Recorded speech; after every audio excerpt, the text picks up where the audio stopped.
Well, an early flush of optimism from local investors petered out with the broad session closing flat. I spoke to Ken Howard from RBS Morgans after the market close. Well, Ken Howard, the final week of the profit reporting season, but we seem to have started with a bit of a whimper on the markets this week. Yeah, that's right, Tiggy. We did start up 25 points and there was a 100-point lead off the US market. And I would note that the European markets were up for their 11th consecutive week. But yes, we did finish in the red, so not a good start to the week. But I think it was more a case of no news, so the market just drifted. And companies like BHP, CBA, Woolworths all posted modest declines, and there wasn't enough good news out there from companies reporting to reverse that trend. But we are at the top end of our trading range over the last 12 months, so I guess that's one saving grace.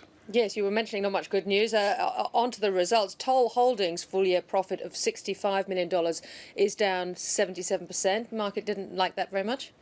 No, look, I guess not a lot of surprise. Toll flagged earlier in the year the write-down of their Japanese express delivery business, so that certainly had an impact on the reported profit.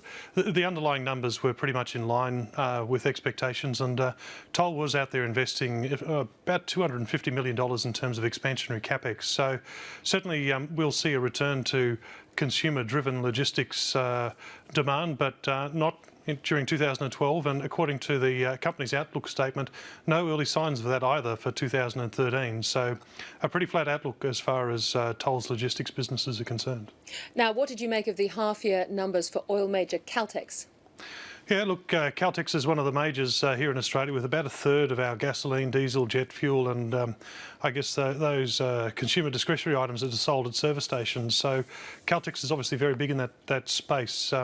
But the refinery news, shutting down the refinery operation in Sydney has been announced to the market there, and it's a fairly expensive decision for Caltex to take.